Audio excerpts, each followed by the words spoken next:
Hi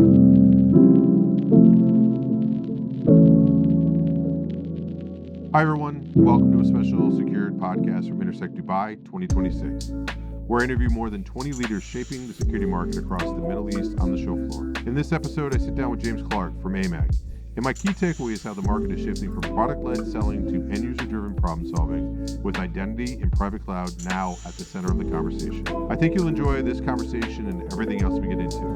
And without further ado, here's James.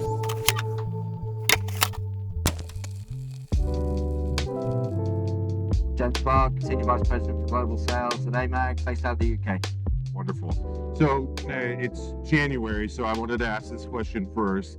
If you could reflect on me a little bit of overall summary and key impressions of 2025. I know it's been a year of change, in a lot of ways for the organization, but what are your key reflections?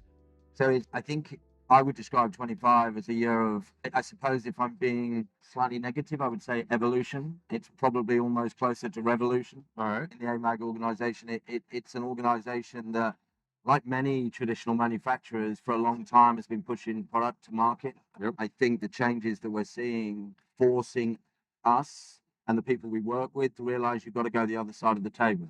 You've got to get to the end user side. You've got to break down the silos that exist, and you've got to work backwards into the product range in order to be able to solve real problems. And it's been a huge year. Yeah, I don't think that is negative, right? Because it's like, you said it's evolution, or I guess revolution in some cases can be evolution. Yeah, in some, I guess it depends on the what's on the lens. side here. It depends on the It lens. depends on who you're doing it. Yeah, But that's yeah, right. I hear you. All right, so we're here in Intersec Dubai. We happen to be in the booth. What brought you to Intersec Dubai? What brought AMAG to Intersec? What are you hoping to get out of it? What are you showcasing? Give me the overall sort of Intersec 101. So we've been doing Intersec for a number of years. We've got a presence here. You wind the clock back 3 years, we'd have like 4 people on the stand. It was like we felt like we had to be here. What we now do is we bring the whole international organization to Intersec. We run our sales kickoff. As a market, it's super exciting. You can't ignore it, and it's changing as a market, actually. I felt like even 2 years ago, slightly closed off, like they were reticent to embrace concepts of cloud and AI and various other bits and pieces. And So that was Sam. that was right. That's fine. That's a blooper. Thank you very much, Sam. We'll get you. Yeah. That's awesome. But We're not going to edit that out, but go on. But yeah, and I mean, so we come and really it's the kickoff for our year. It's like, and it really is at the heart of certainly the international market, I would say. Well, what's interesting on what you said, it's a fabric of what you do now. So actually, January is used to kick off the year, and then you work your way through the rest. Celebrate 25, and we kick off into 26, and it gives us the ability to bring everyone together. And actually, as an international team in AMAG, one of the biggest problems is you have the likes of Gao Ping and Tony, like in Singapore and Hong Kong, and they literally never met. Yeah, they share ideas. And thank you. Thank you very much too. I appreciate it. Thank you. Had a good time. Thank you. This is awesome. We're gonna do this. They share ideas, and actually, what you see is as they stand and do their sales plans, like they're all talking about the same problems they face, slightly different cultural context, but like it's really exciting. It's interesting because it almost is. You wouldn't have done that if this was a quote unquote emerging market. It's actually a market now, so it's not just emerging; it's a standard. So let me. I don't almost see that there are almost emerging markets now. I would agree with you. I don't think people use those expressions anymore, and I think there's a reason for that. Right? I agree with you. I'm so curious your thoughts on this as someone who does work in this region and other ones, though. And myself, I agree with you. 2024 very different than 2025, which I argue feel 2026 very different. But question I wonder though, and tell me if this resonates: is there as much business as it feels like there is, or is it also? I feel like sometimes people like coming here and they're hoping there's this much business. Well, so reconcile that for me. If that you can disagree, I'm not trying to be provocative. Is that a little bit true? I would say that's very true. Okay. In many senses, you have people who are here. Let's go to Dubai. It's somehow convenient to get to. It's slightly warmer than the UK is at this time of year. I think what you see is like when I was running shows 10 years ago, like it was all about the leads that you got from the show, and it was about how many meetings you could drive on a stand because it was the numbers game. Actually, what I see now is that it's much more focused. Like much more focused. The conversation you're having are intentional. People are coming much more educated than they were before. They're coming for specific reasons. So yeah, provocative, but I would say fairly. It's the truth. Fairly accurate. I like it. So it doesn't discount the fact there is opportunity. I mean, Huge opportunity. we drove an hour outside of the city today, or yesterday, and the amount of cranes is out of control. But if you go and you stand on the 49th floor of the Boco Hotel and look across, you've got the gate, Yeah. financial district, and if you look at that area there, they're building DIFC2. Yeah. I mean, and the scale of it is unbelievable. Like, and in order to see, you just got to look at the little dumper trucks, which are huge. I mean, there's huge opportunities. So on that, let's build off of that. So how important is the Middle East region to you for the business? Where do you see the biggest opportunities, like verticals or technology? And then where are some pockets of friction?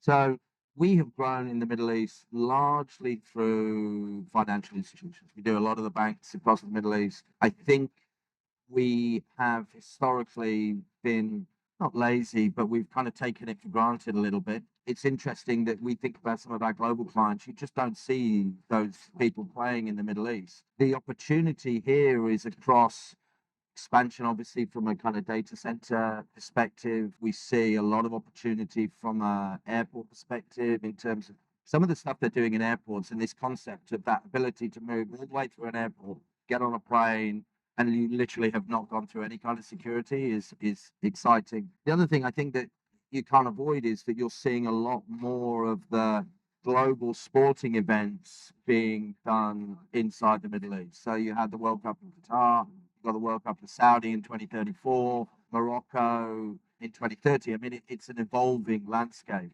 And so the opportunities are huge. I think the friction comes from a little bit, and I maybe touched on this earlier, that you see even 2 years ago, you would come and they were closed off to the concept of cloud. Like there had to be a different perspective to that. The concept of certification and standards was almost debilitating, it felt, in some ways. Now I see that changing, but it certainly feels like there is still some challenges from that regard, obviously. That's well said. So as I look into some of the trends that you see in this area, if you had to rank them or just talk to me about the potential impact of things like biometrics, mobile cloud, AI, post-quantum, and anything else that I might be missing, what, like, maybe give me your top 3 that are interesting and topical. So that's why I literally had to write this down because I thought it was interesting, right? Because I sat there and I looked at it and I found myself falling into a trap of doing it literally from my perspective. Called myself that I was breaking my own rules. And actually, I think when you look at those things, you have to look at it. Depends where you're standing, right? Depends on your perspective. You know, you look at it from a kind of an end user perspective. And I would put it in this order, right? And I had to write this down. No, you're doing it. You're good. But it's like ultimately, like you look at mobile, right?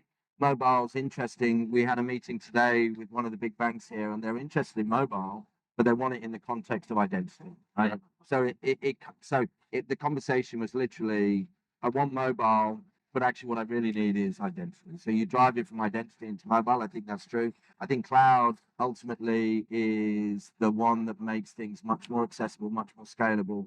In the Middle East, you face the challenge that, quite frankly, I think you would have said in the past, they won't go hosted, true hosted. They want on-prem. But actually, the conversations you're having here now, people very open for the concept of private. Big difference between 2025 and 2026. So better in a year. I see it. And I had a conversation with the guys at Emirates, and they were talking about the fact that in 5 years' time, they'll go to full-on hosting. I mean, they'll be comfortable with that, right? The stuff that's interesting as well, from my point of view as well, is about the standards that you apply, right? So you talk about the cryptography concept, right? It's a standard that will be applied, but actually, I think what we're starting to see is the application of standards that become global in intent, right? You take standards that apply in certain places and you apply them. You come here and you have zero. So I think those things are interesting. The other side that I would say, so I talk about end users and those things being like interesting. AI obviously forms a part in that conversation. Sure. But then the installers. So the installers, the changing dynamic of manufacturers to installers to end users. Installers need things that ultimately are going to make them more efficient, right? They're not going to be making their money as they did in the past through hardware sales, right? If it plays out the way that we expect it to. Sure. So what you've got to be able to do is actually look at those things. And I'm not sure that any of those things are as important to an installer as they are to an end user or potentially a manufacturer. Right? Which, in a weird way, though, too, like if it's important to the customer, it's going to be important to the integrator installer, anyways, too. Yeah, so that's right. They're gonna there's an impact across the entire value chain. That's right. Yeah, that's right. Great. So as we look to 2026, what are you most excited about? If we take a year out from now, I know I say predictions, but it could be, what are you excited about this next year? Personally, from an AMAG point of view, it's about how do we catch up and go past, right? Like I think as an organization, the change in the culture of the way we look at things, we're playing catch up from a hardware point of view to a certain extent, and from a software point of view. But actually, I think the things that we're going to do this year will take us past it. The thing that excites me the most, I come from an integrated background, and it really is about solving problems. People are really opening up to that concept.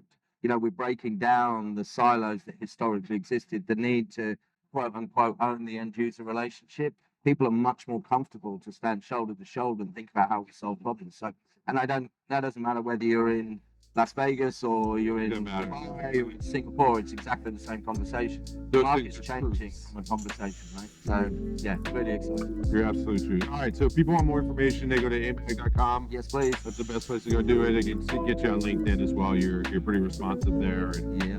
you're one of the creatures of the industry that are out and easily accessible. Exactly. Yeah, I say that, I love it. Fitting occasion. Absolutely. All right. Well, thank you for doing this. I really appreciate it. Always good to catch up. I look forward to doing this again next year with you. Yeah, that'd be awesome. Thanks. All right. Thank you. Thank you, mate. Thanks, bud.